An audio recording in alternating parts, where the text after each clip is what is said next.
Puji Tuhan, shalom.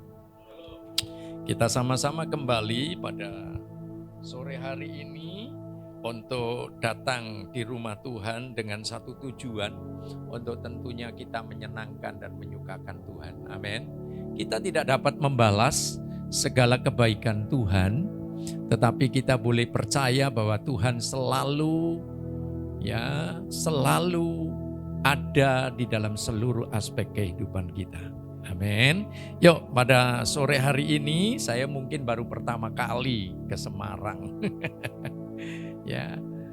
Oh iya, ke tempat ini. Ya, kalau ke Semarang sering kali gitu ya, karena MD ada pertemuan-pertemuan itu seringnya di Semarang.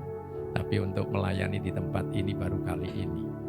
Tentunya ada banyak yang belum kenal saya. Kalau Pak Yaya pasti sudah tahu dengan saya.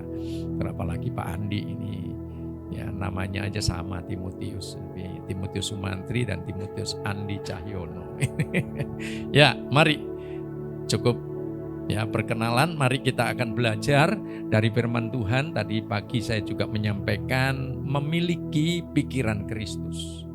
Apa sih pikiran yang ada pada kita? Tentunya kita mau belajar apa itu pikiran. Pikiran itu selalu melekat dan menjadi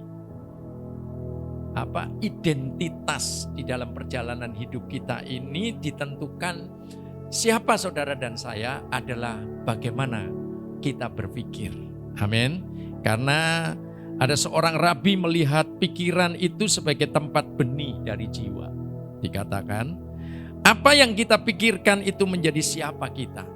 Tentunya kita ini bukan siapa-siapa. Tetapi kenapa kita boleh memiliki pikiran Kristus, supaya kita ini yang menjadi murid Kristus, kita mau hidup dan bersama-sama seperti Kristus, apa yang Tuhan Yesus katakan. Alkitab bilang begini, Injil Matius 5 ayat 48, hendaklah engkau sempurna karena Bapakmu itu sempurna. Kita gak mungkin bisa sempurna. Amin. Karena kodrat kita, gen kita sudah berdosa. Tetapi ketika kita memiliki pikiran Kristus, kita boleh masuk di dalam kesempurnaan di mana rencana Allah yang mulia. Tadi kita lihat Tuhan dan iblis itu punya rencana. Kalau Tuhan punya rencana untuk memberikan pemulihan terhadap kita dalam rencananya yang baik, yang indah. Tetapi setan, si iblis, punya rencana untuk apa? Menggagalkan rencana Allah yang mulia terhadap kita. Nah, terutama anak-anak Tuhan. Mari, sebab itu miliki pikiran Kristus. Ayo kita lihat dari PowerPoint. Kita mau baca di dalam surat Kolose. Ya, diawali di dalam Alkitab kita, surat Kolose. Mari. Kolose pasal yang ketiga, mulai dari ayat 1 sampai dengan ayat 4 kita perhatikan bersama-sama. Alkitab bilang begini, Kolose pasal 3 mulai ayat 1, karena itu kalau kamu dibangkitkan bersama dengan Kristus, carilah perkara yang di atas, di mana Kristus ada duduk di sebelah kanan Allah. Pikirkanlah perkara yang di atas, bukan yang di bumi. Sebab kamu telah mati dan hidupmu tersembunyi bersama dengan Kristus di dalam Allah. Apabila Kristus yang adalah hidup kita menyatakan diri kelak, kamu pun akan menyatakan diri bersama-sama dengan Dia dalam kemuliaannya. Wow, ini bukankah di mana Tuhan mempunyai rancangan untuk saudara yang tadinya mulia, lalu digagalkan rencana Allah dengan tipu muslihat iblis. Tetapi ketika kita yakin bahwa saudara bukan hanya sekedar menjadi orang yang beragama Kristen, tetapi pastikan saudara adalah murid Yesus Kristus. Saudara adalah milik Yesus Kristus. Amin.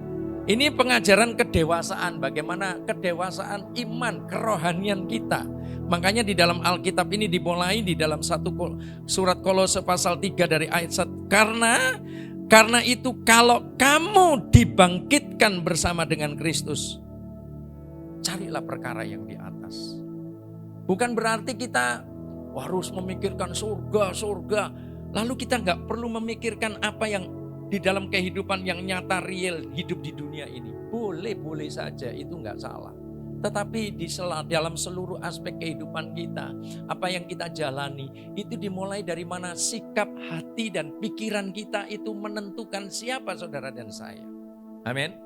Kalau kita bisa menentukan dan dibawa kepada apa yang Tuhan rancangkan dalam hidup saudara dan saya, kita ini telah dipanggil oleh Tuhan.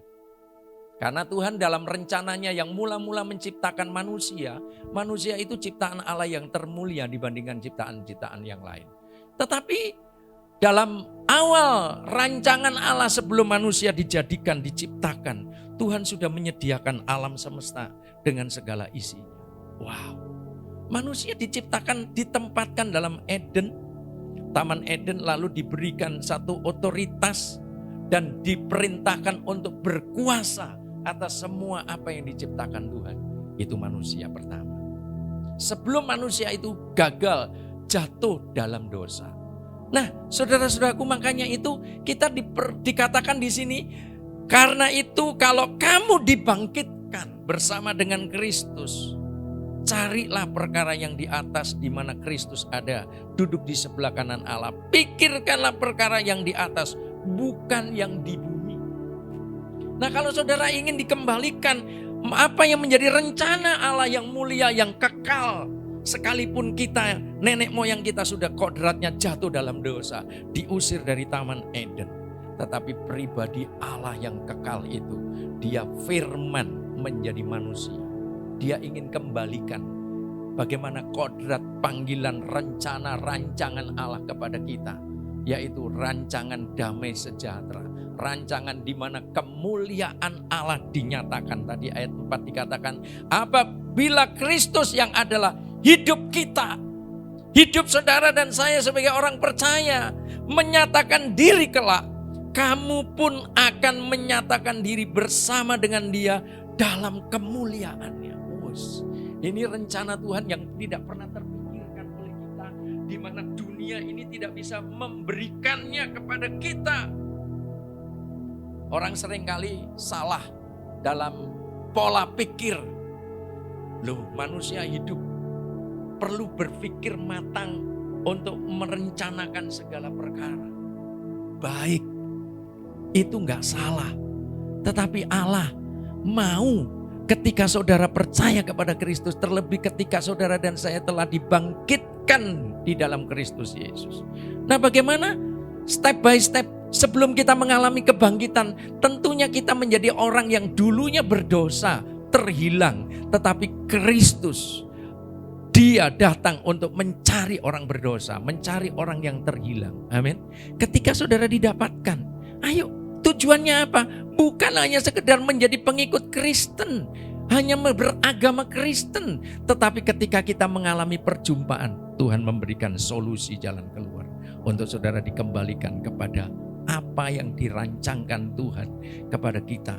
Manusia pertama sampai manusia pada akhirnya. Yesus Kristus memberikan kemuliaannya kepada setiap kita. Amin. Dengan jalan apa? Mari kita mau menyikapi hati ini untuk menaruh percaya kepada Tuhan. Tuhan ingin kembalikan bagaimana kehidupan saudara dan saya. Tapi sebelum itu terjadi, kita mau mempercayai Tuhan. Artinya apa? Kembali dikatakan tadi ayat 3, sebab kamu telah mati.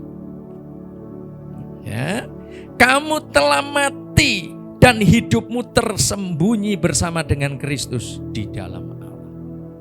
Yang menjadi satu pertanyaan buat kita. Kalau saudara belum mengalami kebangkitan, dibangkitkan bersama dengan Yesus. Karena apa? Kita belum mati. Ya, manusia kita ini manusia lama, ngotot, bawa kehendaknya sendiri, tidak mengerti apa yang menjadi kehendak Allah dalam rancangannya Allah yang mulia itu. Sehingga kita tidak mau, tidak suka. Makanya tadi kita mendengar Tuhan dan iblis punya rencana. Sama-sama punya rencana dan rancangan. Kalau Tuhan pasti dia merancangkan sesuatu yang baik. Tapi iblis merancangkan sesuatu yang jahat. Amin. Amin. Nah, di dalam kitab Kejadian ketika Adam dan Hawa mengerti ketika ditempatkan dalam Taman Eden. Gak usah mengusahakan, semua sudah disediakan. Dan diberikan kepercayaan otoritas untuk berkuasa dengan apa yang Tuhan sediakan. Tapi ada satu rambu-rambu, jangan kamu makan buah pengetahuan baik dan jahat. Kalau kamu makan, kamu mati. Ya, dia tidak lagi mengerti apa sih yang menjadi rancangan. Lalu dia mendekati buah itu dan dia mulai tertarik, dan di situ ada suara si iblis. Lalu Hawa mulai tertarik, ambil, makan. Dia bisa jawab, enggak, kalau aku makan aku mati. Itu Tuhan berfirman demikian. Oh, justru kalau kamu makan buah ini, kamu seperti Allah. Nah, manusia itu pada prinsipnya tidak mau tunduk taat kepada otoritas Sang Khalik, Sang Penciptanya. Apalagi dijanjikan sama iblis yang ingin menghancurkan manusia, menggagalkan rancangan Allah. Manusia tertarik, aku seperti Allah. Baik kalau begitu, aku makan, aku ambil. Dan diberikan kepada suaminya, dan akibatnya dia harus tersisihkan. Yang tadinya sebelum dia melanggar firman Tuhan, ya, dia memiliki pikiran-pikiran Allah. Dia mau taat, dia mau setia. Dia melihat kemuliaan Allah dialami. Secara langsung atau tidak langsung, dia mungkin tidak mengerti, tetapi nyata kemuliaan Allah ada pada dirinya. Dia nggak mengerti dirinya itu telanjang. Karena apa? Pakaian kemuliaan Allah itu melekat pada dirinya. Tetapi ketika Hawa mulai melanggar, tidak lagi dengar-dengaran akan firman Tuhan. Tidak lagi berpikir untuk memikirkan pikiran Allah dalam rancangannya yang kekal, yang mulia itu. Dia ambil, dia pikir, aku akan seperti Allah. Baik, aku mau tinggalkan apa yang menjadi rancangan Allah. Dia nuruti apa yang menjadi rancangan si setan. Dan akhirnya dia mengalami kehilangan kemuliaan Allah. Dia melihat dirinya telanjang. Dia melihat suaminya telanjang. Sama-sama. Lihat, dia jauh dari hadirat Tuhan. Ketika sebelum dia melanggar, ya, dia taat. Dan dia menggunakan pikiran-pikiran Allah melekat pada dirinya. Kemuliaan Allah melingkupi dirinya. Dan dia mendengar langkah-langkah Tuhan, dia suka. Tetapi ketika dia tidak lagi mempercayai apa yang dikatakan oleh Tuhan, dia lebih banyak mendengar apa yang dikatakan oleh setan. Dia kehilangan kemuliaan Allah. Nah, tapi Tuhan ingin pulihkan keadaan kita yang sudah diusir dari Taman Eden. Tuhan ingin kembalikan lewat Kristus. Kita mau percaya. Dikatakan sebab kamu telah mati dan hidupmu tersembunyi bersama dengan Kristus di dalam Allah. Tidak ada cara lain, hanya lewat Kristus Yesus. Engkau percaya kepada Kristus, menerima Yesus sebagai Tuhan dan Juru Selamatku. Aku mau lahir baru. Aku mau menyerahkan hidupku dan aku mau mati manusia lama saya. Amin. Makanya dikatakan ayat yang ke-20 pasal yang kedua Kolose, apabila kamu telah mati bersama-sama dengan Kristus dan bebas dari roh-roh dunia, mengapakah kamu menaklukkan dirimu pada rupa-rupa peraturan seolah-olah kamu masih dikatakan hidup di dunia?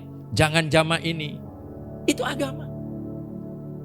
Ajaran manusia, doktrin manusia, ajaran manusia, pikiran duniawi. Wah, rasanya kalau kita sekedar hanya menjadi orang Kristen, kita tidak ubahnya sama. Masih mengikuti manusia itu pada gennya yang berdosa itu dari lahir. Yang ada pada dirinya apa? Tradisi-tradisi nenek moyang yang kita yang berdosa. Lahir, udah diselamatin, sudah di kandungan dalam perut aja, baik orang Tionghoa, suku apa saja, apalagi suku Jawa, dikasih apa? Gunting, dikasih apa? Bawang, supaya apa? Men nggak orang kesambet sama setan. Loh, setan nggak takut dengan gunting, dengan bawang. Iya Pak ya, belum nanti sudah 4 bulan metoni, wah diselamati. sampai mati innalillahi, dasih didoakan, diselamatin lagi. Keselamatan bohong-bohongan, tetapi di dalam Kristus adalah keselamatan yang mutlak, di mana kemuliaan Tuhan akan dinyatakan dalam hidup kita. Amin. Mari saudara-saudaraku, kita bukan hanya sekedar menjadi Kristen.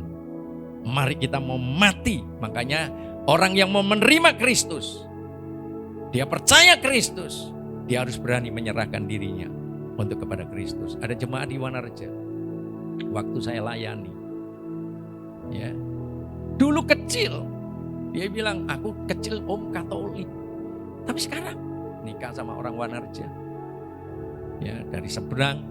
Akhirnya ya sembahyang enggak, ke gereja enggak, ketemu saya, kok orang mana? Saya orang Purwokerto. Yuk, tak undang sama saya. Kok pernah ke gereja? Dulu kecil. Ya udah, nanti tanggal sekian saya Natalan. Memang bapak saya pendeta. Oh, di mana gerejanya? Gereja Betel di Jalan Jambu, Cianjur. Oh ya baik pak. Oh, dilungkari, terus dia datang dan sampai hari ini dia menjadi jemaat. Nah, ketika dia sudah berapa lama, saya tantang, kok sungguh-sungguh mau percaya sama Yesus? Iya om. Mau nggak dibaptis? Wah, kalau dibaptis enggak om, saya nggak mau. Apa alasannya nggak mau dibaptis? Wah, nanti kalau saya dibaptis seperti ada ranting gede ngikat saya nggak bebas. Itu manusia lama kan seperti itu. Saya bilang justru kebalik. Itu tipu muslihat iblis. Saat ini engkau sedang dirantai oleh ikatan segala dosa. Manusia lama kecenderungannya mau berbuat dosa. Justru engkau percaya sama Yesus dan engkau menyerahkan dirimu kepada Yesus. Engkau mau mati, dibaptis. Itu lambang hidupmu yang lama dikubur. Engkau akan dilepaskan dari rantai belenggu yang besar itu. Dan engkau merdeka. Oh gitu. Iya, kebalik. Itu manusia, pikiran manusia duniawi seperti itu. Amin. Nah, akhirnya dia mengambil keputusan. Baik om, saya mau dibaptis. Enggak langsung otomatis menjadi manusia baru. Dibutuhkan satu langkah-langkah proses untuk mengalami satu progres di dalam menjadi murid Yesus Kristus. Amin. Nah, pastikan hari ini saudara harus memiliki pikiran Kristus. Dimulai dari mana? Engkau, saudara dan saya, kamu telah mati bersama dengan Kristus dan bebas dari roh-roh dunia. Makanya itu jangan sampai hidup saudara, pikiran saudara dan saya dikuasai oleh dunia ini. Apa-apa yang dipikirkan dunia ini nomor satu. Tapi pikirkanlah perkara-perkara yang di atas di mana Kristus ada. Amin. Supaya apa? Supaya kita dibebaskan dari roh-roh dunia ini. Ya, dengan jalan apa? Mengapakah kamu menaklukkan dirimu pada rupa-rupa peraturan seolah-olah kamu masih hidup di dunia?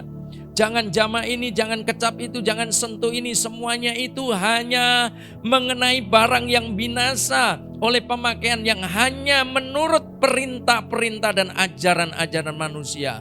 Peraturan-peraturan ini walaupun nampaknya penuh hikmat dengan ibadah buatan sendiri seperti merendahkan diri, menyiksa diri, tidak ada gunanya selain untuk memuaskan hidup dunia. Mari kita cek. Selama kita belum memiliki pikiran Kristus yang ada di dalam sepanjang langkah hidup kita, pikiran-pikiran manusia lama kita. Rasul Paulus pernah berkata begini, di dalam diri aku mengendaki hal-hal yang baik, tapi nyatanya praktik dalam langkah hidupku yang tidak baik itu yang aku lakukan. Makanya Rasul Paulus bilang di dalam Roma pasal 7, celaka. Aku manusia celaka. Gak mungkin siapa dirinya dulunya sebelum menjadi rasulnya Yesus Kristus. Dia seorang pemimpin agama yang fanatik. Makanya dia membawa surat kuasa untuk menghabisi pengikut-pengikut Kristus. Dia dengan bangganya. Tetapi Kristus menjumpai dia secara pribadi. Lalu Tuhan berkata, Saulus, Saulus, mengapa engkau menganiaya? Saulus kaget. Dia buta. Dia mendengar suara itu, dia tanya, siapa engkau Tuhan? Tuhan memperkenalkan dirinya, aku Yesus yang kau aniaya. Kapan Saulus ketemu dengan Yesus? Dia sedang menganiaya pengikut-pengikut Yesus. Pastikan bahwa saudara dengan sungguh-sungguh mengalami perjumpaan pribadi dengan Tuhan, hidupmu dipersembahkan untuk Tuhan, engkau rela mematikan manusia lama kita, Tuhan Immanuel itu nyata beserta kita. Amin. Sebab itu kita nggak perlu takut, nggak perlu gentar menghadapi gonjang-ganjingnya bumi ini. Pastikan saudara melihat hari-hari ini. Saudara, kemarin di mana? Thailand, di mana lagi? Myanmar ngalami goncangan. Dan kemarin saya pulang dari Kalimantan hari Lebaran, saya sama anak saya ditidurkan di apartemen tingkat 35. Pikiran saya terkontaminasi.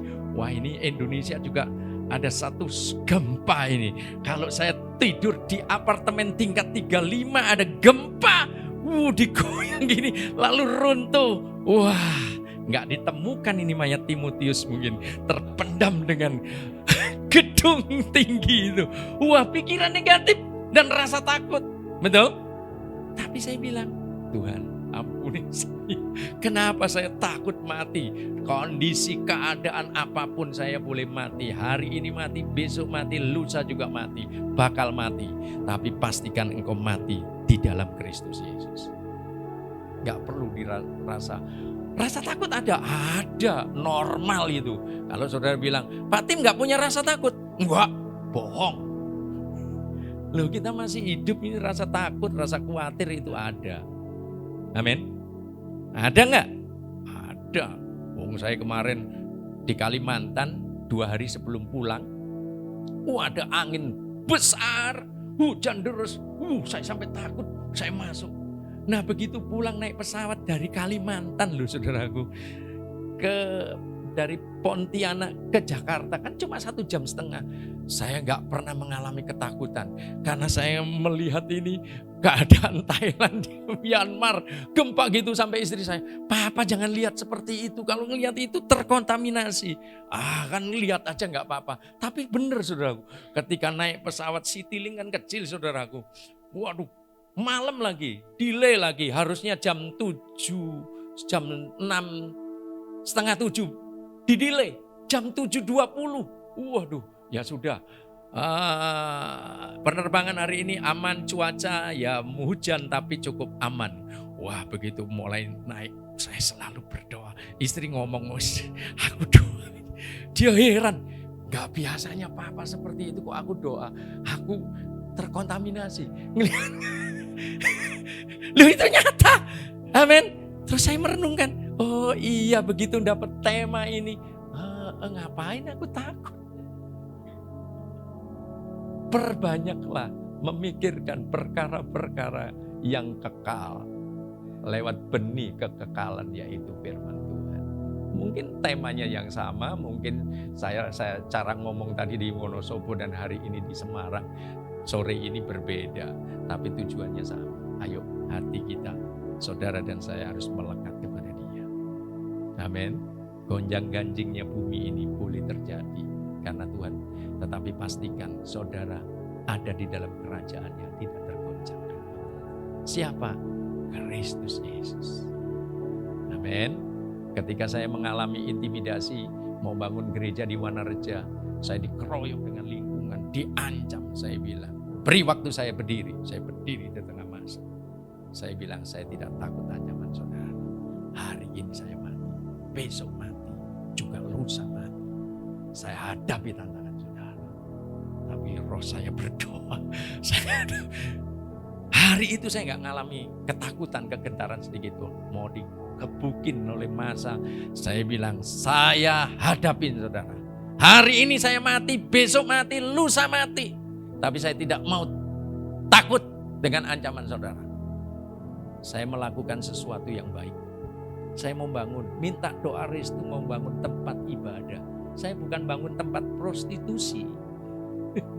Saya bukan membangun untuk membuat narkoba atau mencetak uang palsu. Bukan. Saya mau membangun manusia yang berdosa itu menjadi manusia yang seutuhnya. Kenapa? Dilarang.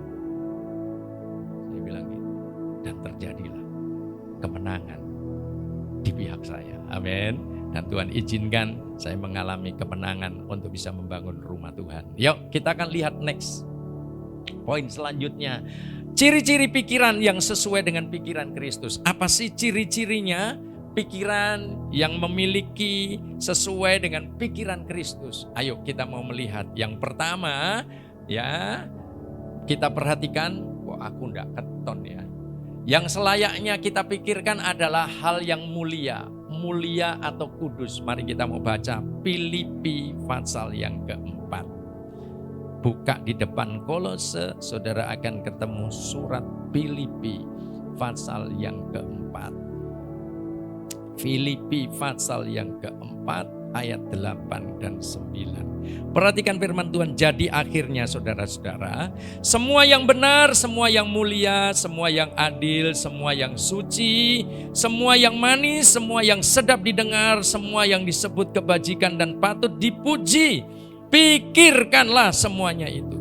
Dan apa yang telah kamu pelajari, dan apa yang telah kamu terima, dan apa yang telah kamu dengar, dan apa yang telah kamu lihat padaku, lakukanlah itu. Maka Allah sumber damai sejahtera akan menyertai kamu. Amin. Biarlah hatimu dan hatiku, pikiran kita melekat kepada Kristus Yesus. Miliki, ini ciri-ciri orang yang memiliki pikiran Kristus, terhisap di dalam pikiran Kristus, memikirkan perkara-perkara yang di atas. Bukan berarti kita tidak boleh memikirkan perkara-perkara di dunia. Sadar, saya masih nginjek bumi. Saya tidak ngawang, saudara. Kalau ngawang itu hantu.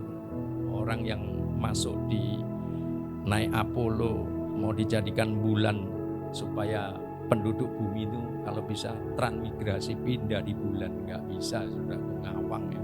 Makan roti juga roti ngawang. Ya, tetapi di dalam Kristus itu bukan seperti di planet di sana bulan, enggak real nyata. Tetapi mari kita juga mau nyata bagaimana kebenaran firman Tuhan itu nyata. Saudara praktekkan dan saudara terima. Orang yang sudah mati dan dibangkitkan bersama dengan Kristus, dia memiliki ciri-ciri pikiran Kristus itu ada pada setiap kita sebagai murid-muridnya. Amin. Ya, dikatakan saudara-saudara, semua yang benar, semua yang mulia, semua yang benar. Bagaimana saya bisa melakukan yang benar? Siapa saudara dan saya? Bisa. Karena kita sudah dibenarkan oleh Yesus Kristus. Amin. Bukan pembenaran atas diri saya sendiri. Siapa saudara? Saya orang berdosa. Tetapi saya orang berdosa yang sudah dibenarkan lewat pengorbanan darah Kristus. Bukan dengan barang yang fana, tetapi barang yang mahal, yang dunia tidak bisa berikan. Lewat pribadi Kristus saja. Makanya kalau saudara sudah beriman kepada Kristus, jangan sampai mau jadi orang yang murtad. Murtad iman, bukan hanya sekedar murtad agama. Ya, murtad agama Allah. Tapi murtad meninggalkan keimanan kita kepada Kristus, itu bahaya. Kristus satu-satunya jawaban dalam seluruh aspek kehidupan kita. Amin. Nah, sebab itu mari, bagaimana kita bisa hidup kudus, bagaimana kita bisa hidup mulia. Tadi sudah saya katakan di depan, seorang rabi melihat pikiran itu sebagai tempat benih dari jiwa. Dan dikatakan apa yang kita pikirkan menjadi siapa kita. Kalau saudara memiliki pikiran, ciri-ciri pikiran Kristus itu ada pada saudara dan saya, maka kita tahu siapa saudara dan saya. Saya adalah anak Allah. Ketika saudara percaya kepada Yesus Kristus, engkau diberi kuasa untuk menjadi anak-anak Allah. Amin.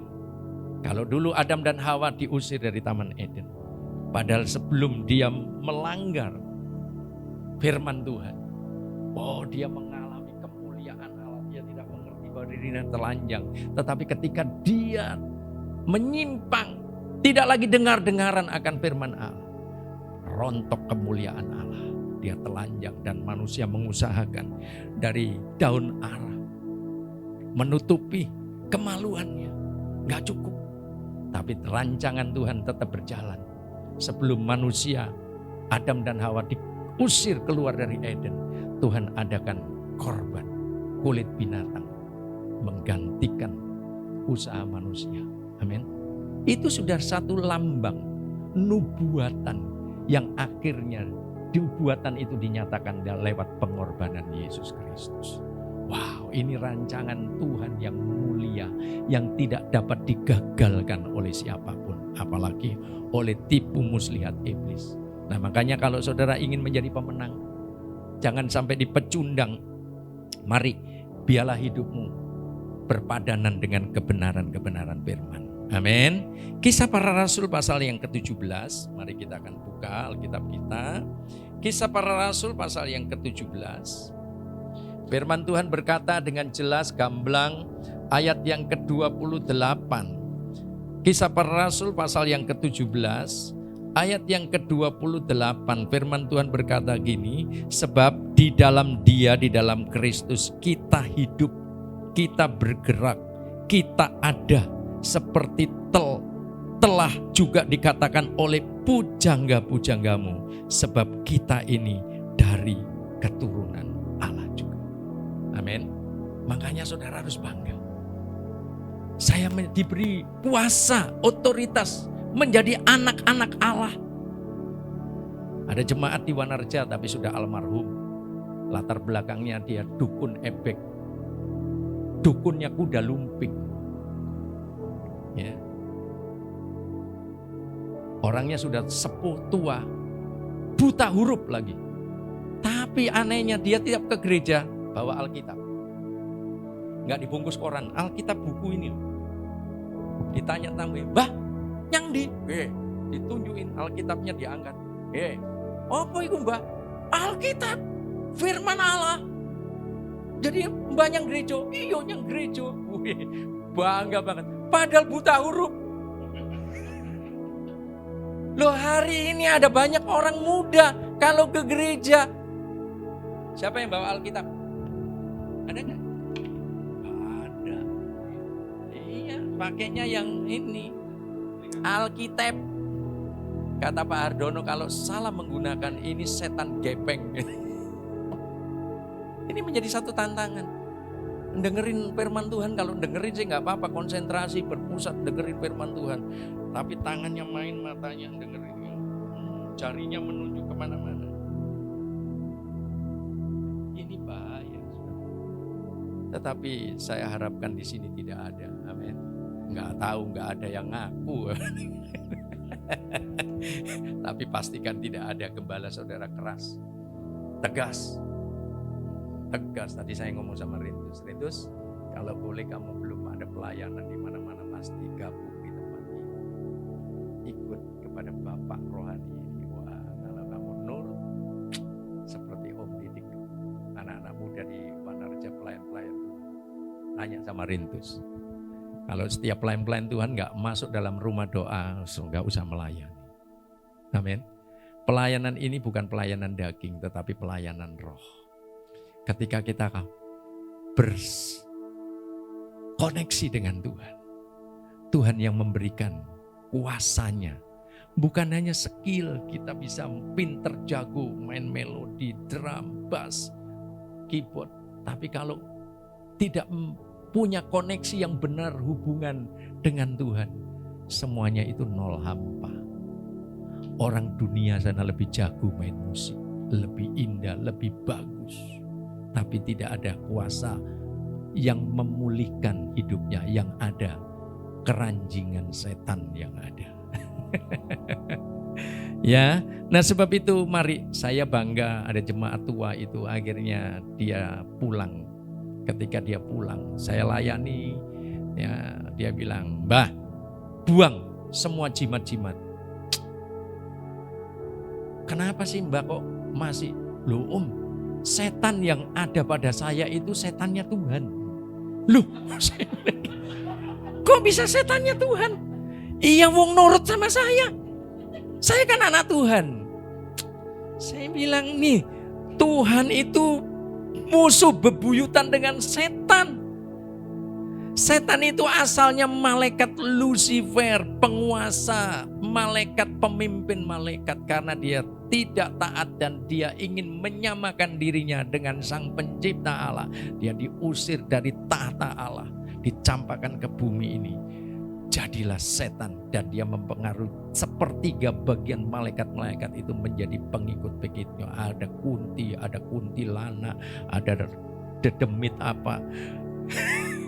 Nah, makanya kalau Tuhan Yesus saja dicobai oleh si iblis, betul? Dan dia selalu melawan dengan firman. Mari Mbah bertobat, buang semuanya itu. Nanti satu ketika manusia itu gembol lupa, gembol lali. Nanti Mbah sudah pikun, sekarang Mbah jantur, setan dibuat mainan. Nanti satu ketika Mbah sudah pikun, gentenan Mbah dijantur, dipermainkan sama setan. Oh gitu, iya. Buang sekarang, mumpung masih sadar, masih ingat. Ayo buang dan totalitas hidupmu miliknya Tuhan. Baik kalau begitu. Saya bilang, kalau secara manusia saya ini kencingnya Mbah, karena dia umurnya sudah tua, saudara. Ya, ketika Wanarja bisa bangun, dia bilang gini, Om saya nggak bisa nyumbang duit, tapi saya nyumbang tenaga. Maksudnya bagaimana? Wis pokoknya saya jadi kuli bangunan, nggak usah dibayar katanya. Oh amin. Nggak punya duit, tapi dia mau mempersembahkan. Tapi begitu ada duit juga dia ngasih persembahan. Ini orang yang sungguh-sungguh mati-matian cinta Tuhan. Amin. Jangan hanya anak muda saja, wong tua juga harus cinta mati-matian dengan Tuhan. Amin. Nah, kita perlu saudaraku menyadari perkara ini. Makanya saya katakan tadi, mulia itu artinya bermartabat, ya.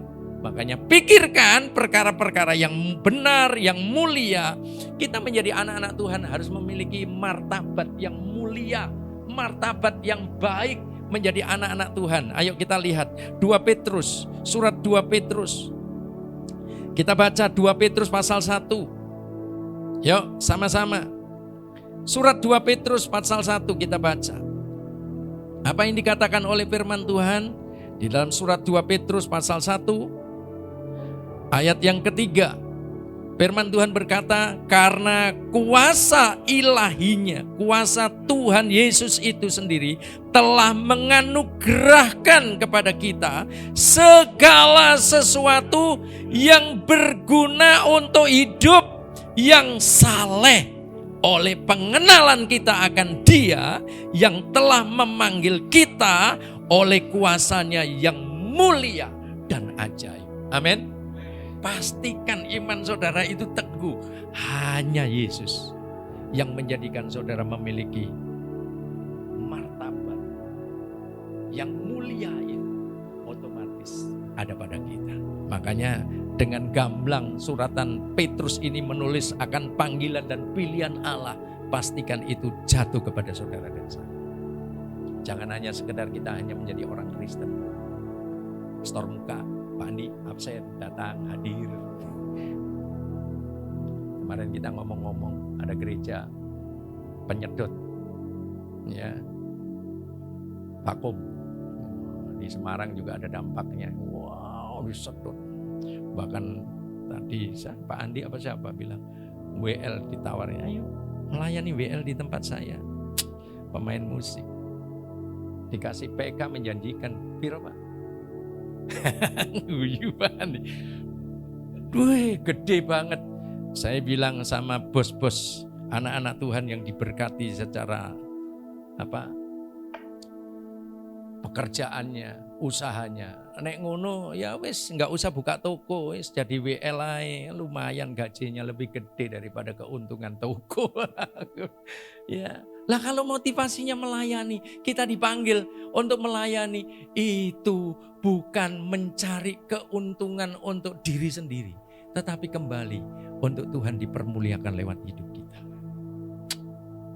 Kita tidak bisa membalas kebaikan Tuhan, tetapi yang ada, persembahkanlah hidupmu menjadi satu persembahan hidup yang kudus dan yang berkenan kepada Allah. Itu adalah ibadahmu yang sejati. Amin. Pelayanan kita pun juga bukan pelayanan yang dinilai, dilihat, dinilai dengan duit apalagi. Aduh, kalau nggak ada PK lemes. Ada PK, nggak ada PK, layani Tuhan dengan setia. Bahwa apa yang engkau kerjakan kerjakanlah itu seolah-olah untuk Tuhan. Amin. Kalau Tuhan dipermuliakan lewat hidupmu, Tuhan tidak pernah berhutang sedikit pun dalam kehidupan kita. Amin. Yang kedua, cepat saja. Poin yang kedua adalah serba mungkin. Kita tidak mungkin menjadi orang percaya itu jangan sampai gagal paham. Kalau kita gagal paham, kita bilang mana mungkin Om, hari gini kita mau sungguh-sungguh percaya akan Alkitab. Alkitab ini sudah ketinggalan zaman. Wah, siapa yang mau baca buku yang tebal seperti ini? Membosankan. Kalau kita kalah dengan orang yang beragama, dia taat agama. Bahasanya aja gak kenal, dia hanya bisa baca tapi gak ngerti artinya. Mereka begitu taat melakukan ibadahnya. Loh saudara, dikasih Alkitab di tangan kita, dengan bahasa apa saja dicetak. Bahasa Sunda cetak, bahasa Jawa cetak, bahasa Indonesia dicetak. Supaya kita mudeng, ngerti. Amin. Jangan malah dong, song. Tetapi mari cintai Alkitab sehingga engkau mengalami terobosan. Sehingga hidup kita mengalami serba mungkin. Ayo kita mau baca Matius pasal yang ke-17 ayat yang ke-20.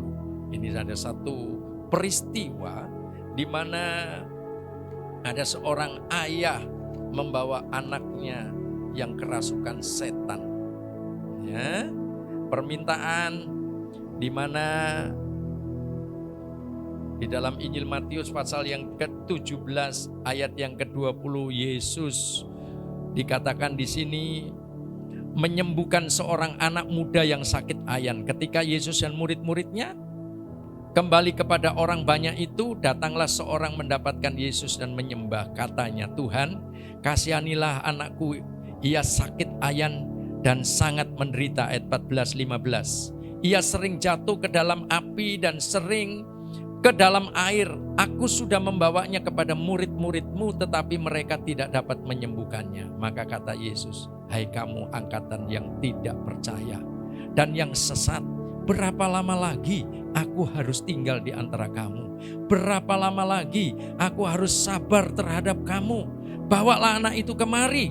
Dengan keras Yesus menegur dia, lalu keluarlah setan itu daripadanya dan anak itu pun sembuh seketika itu juga.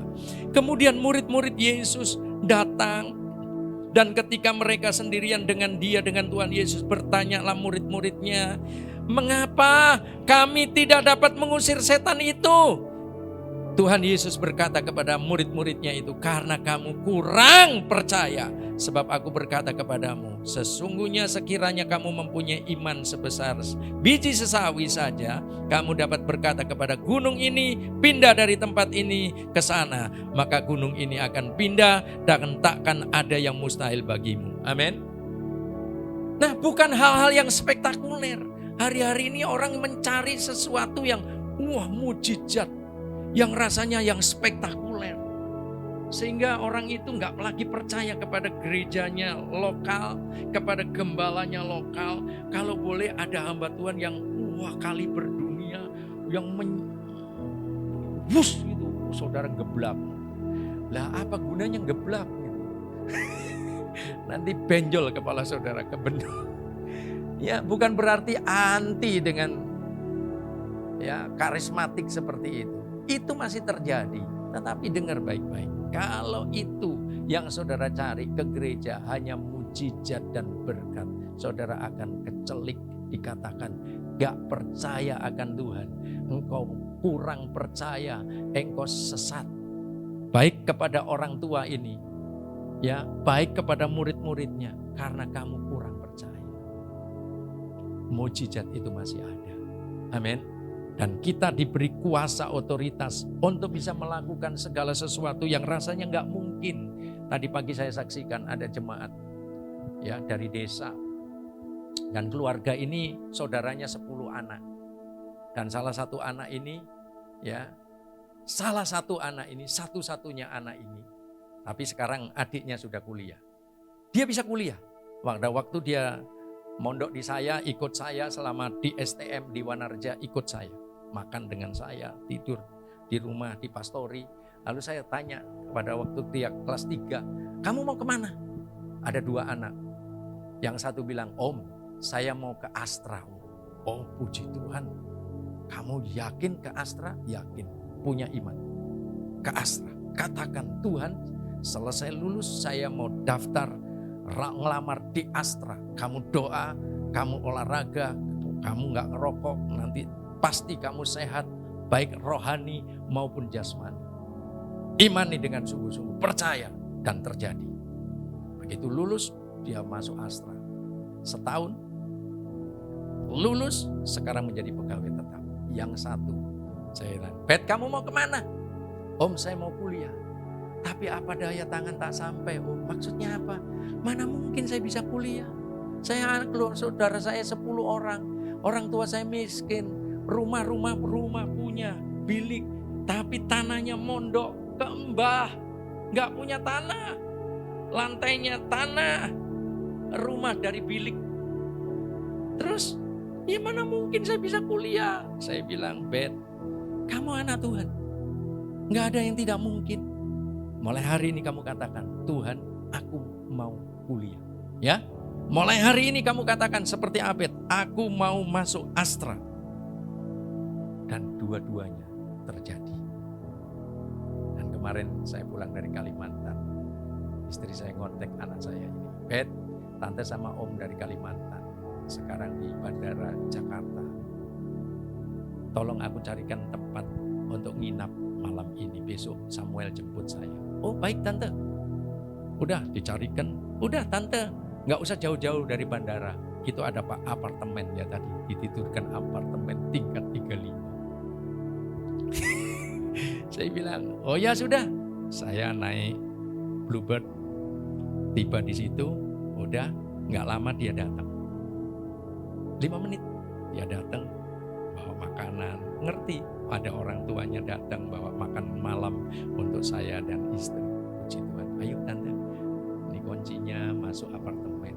Bet ini tingkat berapa? 35 tante. 35. Tadi itu saya ceritakan tadi. Ya sudah nyaman saudaraku tidur di sana. Ya udahlah pokoknya pasrah saya tidur nyaman. Dan saya melihat anak ini sampai bisa menyelesaikan S2. Lalu dia jadi guru. Dia menjadi seorang guru yang membuat kurikulum dan dia nikah. Tadi di mobil cerita, itu nikah istrinya juga menjadi wakil sekolah, kepala sekolah. Lalu setelah dia nikah dia punya anak, dia cerita tadi di mobil ngasih dorongan sama adik Hartoyo. Tante, ternyata enak ya nikah punya keluarga. Oh iya enak, tante kerja capek-capek pulang ngelihat anak, terlebih ngelihat istri. Istri juga capek-capek ngelihat anak, ngelihat suami. Dari pagi dia berangkat, sore baru pulang. Di Jakarta namanya Jakarta. Enak ternyata punya keluarga. Wah luar biasa, amin. Nah saya melihat anak ini, dia bisa melihat ketidakmustahilan itu ketika dia percaya kepada Tuhan. Saya katakan, Bet, tidak ada yang tidak mungkin. Tuhan berfirman dan setiap kita orang percaya tidak ada yang tidak mungkin, semuanya serba mungkin. Amin. Bagaimana caranya itu terjadi? Mari kita mau tetap percaya kepada Tuhan. Tadi pagi juga saya ceritakan ketika ada teman hamba Tuhan di pedesaan, dia datang kepada saya, Pak Tim, ada di rumah? Ada, saya mau ke sana. Oke, dia nemuin saya. Ada apa, bro? Aku bilang gitu, Pak Tim, saya lagi sedang membangun. Oh terus saya mau datang ke Pak Tim kan udah bangun gereja, bangun pasti punya channel. Oh ada channel, saya bilang gitu. Ya sudah tolong kasih channel saya, namanya siapa, nomor HP-nya berapa. Oh catat aja 303. Maksudnya apa? Yeremia 33 ayat 3. Channel saya hanya 1. Yang benar saya tanya serius kok Pak Tim guyon. Saya jawab juga benar. Tuh Pak Robi masih ada. Ketika saya bangun gereja, ya, saya dipanggil Pak Ruby, Pak Julius, Tim kamu ke Tasik nemuin saya. Oke, saya temui. Ada apa Om? Tim kebenaran, kamu benar-benar, aku pesan kamu lebih dari jam 10, aku sudah nggak ada. Kamu sebelum jam 10 ke sini dan jam 9 saya sudah di Tasik. Ada apa Om? Nih kamu lakukan peperangan. Apa Om buktinya? Wujudnya apa? Bangun gereja. Siap Om, bangun gereja. Saya dikasih duit. Saya senyum-senyum. Ada apa kamu senyum-senyum? Om, bangun gereja butuh duit. Butuh duit. Oh, duit. Ya, Om Julius masuk kamar. Lalu dia ngeluarin duit. Cetio masih di bendel BCA. Nih Tim, taruh di meja. Oh, terima kasih Om. Nanti denger dulu. Ya, gimana? Nih, uang 1 juta ini aku pinjemin kamu. Nggak dikasih. Dikasih pinjem. Pulang, bangun. Loh, bingung saya. Loh, uang 1 juta muter dari mana? Bisa suruh bangun gereja. Waduh, pusing keliling. Menurut pemikiran saya. Tapi saya bilang, ini orang tua hebat ini. Memberikan roh yang menyala-nyala dalam roh saya. Saya suruh bangun dengan dipinjemin uang 1 juta. Berani nggak saya bertindak? Nah kalau saya menggunakan akal okol otot saya, mustahil. Amin. Saya juga kebingungan. Saya naik motor, doa Tuhan dari arah mana saya harus memulai bangun gereja. Duit setio. Bingung. Tapi satu hari saya taat saja. Saya ke Majenang. Kamu masih tahu Kohensiu. Saya dibelokkan jemaat di Majenang buka fotokopi. Saya standar, saya masuk. Pegawainya bilang, cari apa Pak? Cari bos. Kohensiu ada. Ada. Dari mana Pak? Kasih tahu pendeta Timotius dari Wanarja. Baik, dia keluar. Bos, itu ada Pak pendeta Timotius mau ketemu. Suruh masuk, suruh masuk. Saya dengar, mau deket gitu. Udah saya masuk. Begitu saya masuk disamber. Kapan Pak Tim bangun gereja Wanarja? Duduk. Saya duduk. Kapan Pak Tim mulai bangun gereja Wanarja? Saya diem. Wah ini benar ini. Ini Tuhan berbicara melalui orang ini. Saya bilang gini, baik kok aku mau bangun berapa hari ke depan. Tapi kok mau nggak jadi kawan sekerja Allah dengan saya? Maksudnya Om Tim gimana? Saya disuruh Tuhan bangun, tapi saya nggak punya duit. Engkau nggak punya toko besi di Cilungu sana. Tahu ya Cilungu? Majenang ke sana ke arah mau ke Purwokerto. Dia punya toko besi. Maksudnya gini kok, aku kan pelaksana disuruh Tuhan bangun gereja, tapi aku nggak punya duit. Engkau berani nggak menjadi kawan sekerja Allah dengan saya? Kok punya toko besi, drop barang-barang bangunan, aku mau bangun gereja. Oh gitu Om Tim, siap. Kapan Om Tim? Tunggu waktu. Aku tak doa lagi, aku cari tukang. Saya cari tukang juga, saya ketemu tukang. Kang, gelem nggak bangun gereja? Oh mau Om. Hariannya berapa sekian, kernetnya berapa sekian. Ini Kang, saya ngomong pahit. Kalau setiap Sabtu kan bayaran. Nek Sabtu nggak iso bayar, ditunda Sabtu lagi ya dibayar. Lihat kok delala ini mau tukangnya. Ya sudah Om, aku percaya sama Om. Ya wis, 10 hari lagi. Ya saya masih kerja Om, nanti 10 hari lagi saya nganggur. Saya ajak anak buah saya. Ya wis, ayo berangkat. Bangunlah gereja. Sampai bangunan gereja selesai. Saya nggak punya channel siapa-siapa. Saya hanya berdoa. Lalu tahun berikutnya Tuhan suruh saya bangun pastori. Saya berdoa, ngomong sama Tuhan. Tuhan, apa benar Tuhan suruh saya bangun pastori? Saya bilang, yakin saya, teguh. Terus saya dapat rema. Saya simpen dalam hati. Ketika saya diajak sama Tim, kamu ke Bandung? Iya. Ikut aku, tak jemput. Oke, mana ada bapak jemput anak rohani. Jemput sampai di depan rumah Wanarja. Gak ada bapak, langkah seperti itu. Mudah-mudahan anak rohani yang ngikutin seperti itu. Itu bapak rohani saya jemput sampai di depan rumah. Din. Ya udah. Jalan ke Bandung, saya cerita, Om, saya mau bangun pastori. Puji Tuhan, ada duit Tim? Ada. Berapa Tim? Sitio. Hah? Sekamaran? Enggak Om. Coba kamu gambar. Oke, aku gambar. 820 kali 15, L-nya 3 kali 7. Enggak salah Tim. Gerejamu ukuran berapa? 7 kali 12. Nah pastori kok lebih gede. 820 kali 15, L-nya 3 kali 7. Apa-apaan Tim? Dengar kata Lukas. Kau orang mau bangun gereja, mau bangun, duduk, susun anggaran. Itu kan kata Lukas, saya ngerti. Terus apa kata kamu? Saya dapat rema. Rema apa? Coba kamu ngomong. Saya dapat rema begini. Daud ketika taat kepada bapaknya, suruh ngangon embek 2 ekor, 3 ekor, diserang beruang, dihadapi, disobek-sobek, disuruh nengok kakaknya di medan perang. Dia nengok, loh Raja Saul takut. Kakak-kakaknya tentara takut dihadapkan Goliat. Dia bilang, Tuhan Allah Israel kau tantang, aku siap menghadapinya. Kakak-kakaknya bilang, kamu memang pemberani, tapi kamu kan tidak terlatih. Tapi dia percaya kepada Tuhan. Dia ambil batu kali dengan pelintengnya dan mengalahkan Goliat. Nah itu saya dapat rema. Dulu bangun gereja dikasih modal Om Julius 1 juta dipinjemi. Sekarang di tangan saya 4 juta. Tuhan suruh saya bangun pastori. Pasti bisa. Ya sudah, kalau kamu dapat rema itu kamu yakin, lakukan. Saya lakukan dan benar. Nah di tengah perjalanan Pak Robi bilang gini, Tim kamu lagi bangun pastori. Gede. Duitmu 4 juta apa mungkin jadi? Saya bilang jadi Om. Mau ke Bandung, pulang dari Bandung, mau ke Jakarta, pulang dari Jakarta, mampir mana nih. Tim, ini bener kamu bangun. Bener Om, bukan main-main aku bilang. Oh iya, dari mana Tim? Nggak tahu, pokoknya Tuhan suruh, aku taat saja, percaya saja. Nggak ada yang tidak mungkin. Gini Tim, kamu sekarang bikin proposal. Enggak lah Om, aku nggak bisa bikin proposal, bangun gereja nggak proposalan. Aku bilang, kamu ngomong sama Simpson minta tolong, itu nyata loh. Saya cerita ini bukan membual. Ya udah saya temui Ko Simpson, papi suruh minta tolong sama Ko Simpson, aku buatkan proposal bangun pastori segini. 10 aja, 10 jadi. Wah bagus, tak serahin nih Om. Bagus nih, oke, tak bawa kamu doa ya. Iya. Bangunan terus jalan. Begitu pastori selesai, 1 proposal pun gak payu. Gak menghasilkan duit. Baru saya bilang, tuh Om Robi, pastori sudah selesai.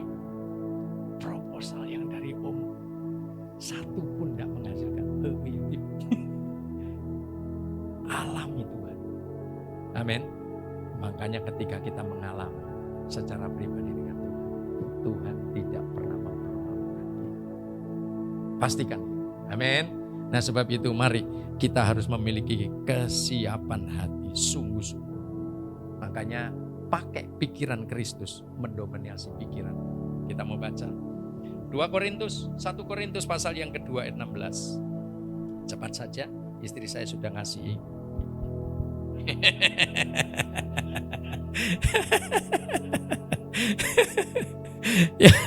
1 Korintus pasal yang kedua.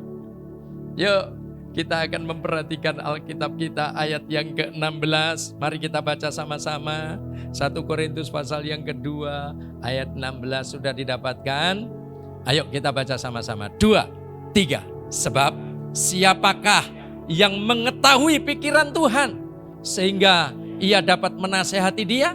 Tetapi kami memiliki pikiran Kristus. Kalau saudara memiliki pikiran Kristus, kita gak usah nuntut dikte Tuhan, ngatur Tuhan. Amin. Yang ada kalau engkau memiliki pikiran Kristus, kita nurut aja apa yang dipikirkan Yesus untuk kita. Pasti semuanya itu mungkin. Amin. Alami. Ya, mungkin alami yang perkara-perkara kecil. Waduh, iya ya. Ketika kita mengalami hal-hal yang kecil, kita akan naik. Makanya ketika proses itu Tuhan izinkan memproses hidupmu. Jangan saudara ngomel. Oh, setia wis sungguh-sungguh melayani Tuhan. Wow, masalah banyak. Jangan ngomel. Percaya saja. Kalau engkau ngomel, engkau tidak mengalami progresnya Tuhan terjadi dalam hidup saudara. Amin. Seperti contoh. Saudara, siapa yang pernah minum teh? Semua pernah minum teh? Terutama pagi-pagi bangun tidur minum teh hangat. Dikasih gula. Ya. Lalu begitu dikasih gula, diminum, manis nggak? Enggak. Sebelum diaduk-aduk. Betul? Kalau engkau ingin mengalami sesuatu yang manis, engkau harus diaduk-aduk sama Tuhan. Diproses jadi manis. Amin. Menjadi Kristus itu jadi manis, bukan menyebalkan. batu sandungan. Justru menjadi pengikut Kristus itu harus menjadi batu loncatan lewat hidup saudara dan saya. Orang boleh diselamatkan, mengenal, mengalami percobaan. Oh benar, Kristus ada di wajahmu. Amin. Kemuliaan ada di wajahmu, di dalam sikap langkah hidupmu, dalam tutur katamu, langkah-langkahmu, pemikiranmu. Oh ketika saya ngomong sama kamu, saya dapat inspirasi luar biasa. Kenapa? Karena ada Kristus dalam hati saudara dan saya. Amin. Makanya jangan salah, miliki pikiran Kristus. Yang terakhir, mementingkan orang lain. Filipi pasal yang kedua, ayat yang ketiga. Yuk kita baca sama-sama, ini ayat yang terakhir. Filipi pasal yang kedua, ayat yang ketiga dan keempat. Filipi pasal 2 ayat 3 dan 4. Dengan tidak mencari kepentingan sendiri atau puji-pujian yang sia-sia, sebaliknya hendaklah dengan rendah hati yang seorang menganggap yang lain lebih utama daripada dirinya sendiri. Dan janganlah tiap-tiap orang hanya memperhatikan kepentingannya sendiri, tetapi kepentingan orang lain juga. Amin. Mementingkan orang lain. Tuhan mengajarkan kita supaya kita beribadah itu ada sesuatu hubungan kita dengan Tuhan dan hubungan kita dengan sesama. Dikatakan dalam kehidupan berkomunikasi bersama-sama anggota tubuh Kristus yang lain, salah satu syaratnya adalah dengan menjaga kesatuan hati. Next, bawahnya.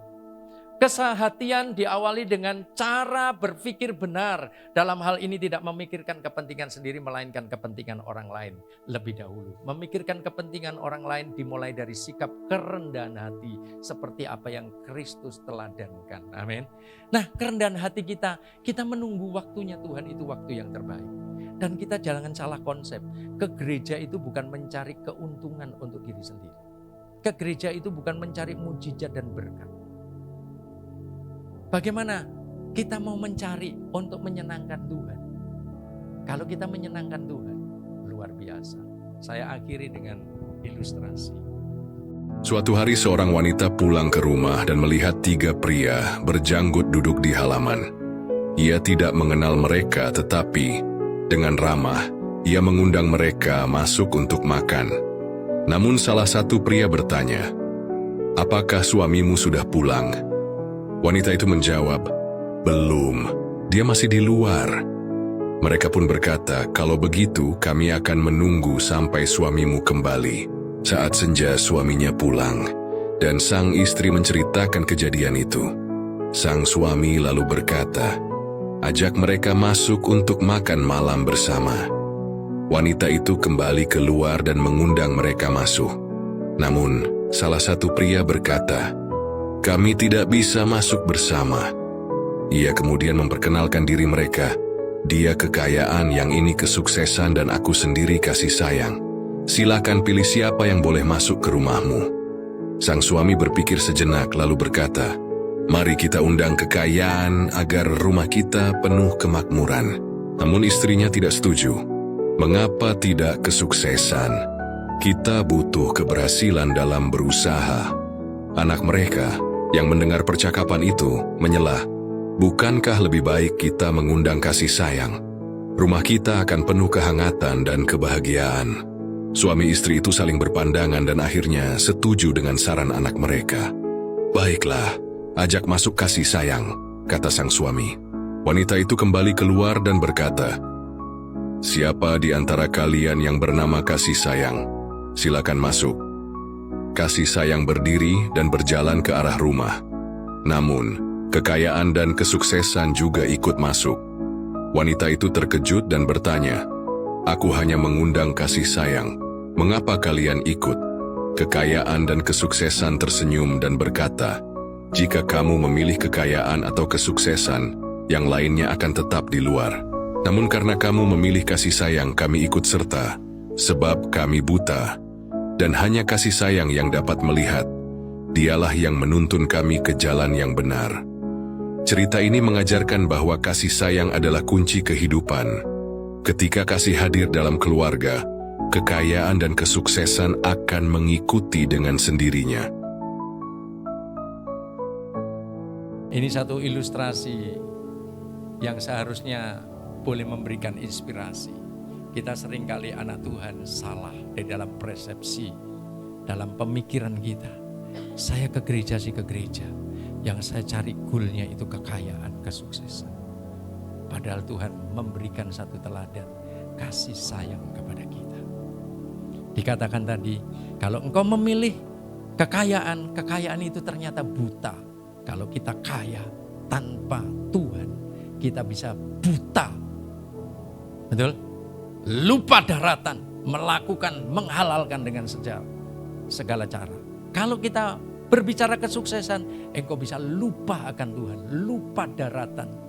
Tetapi engkau mengundang, kalau gitu aku memilih kasih sayang. Bahkan ketika kasih sayang, orang dua dari kekayaan dan kesuksesan. Kenapa kok tiga-tiganya? Ya, kalau engkau memilih aku sebagai kekayaan dan kesuksesan, aku buta. Tetapi dia kasih sayang, dia yang bisa menuntun kepada kebenaran. Amin. Ketika orang itu enggak salah menentukan, memilih kasih sayang, memiliki pikiran-pikiran Kristus. Semua yang tidak pernah kita pikirkan, yang tidak pernah kita dengar, yang tidak pernah timbul dalam hati, Tuhan akan berikan kepada kita. Amin. Amin. Buat firman Tuhan, bereskan Alkitab kita.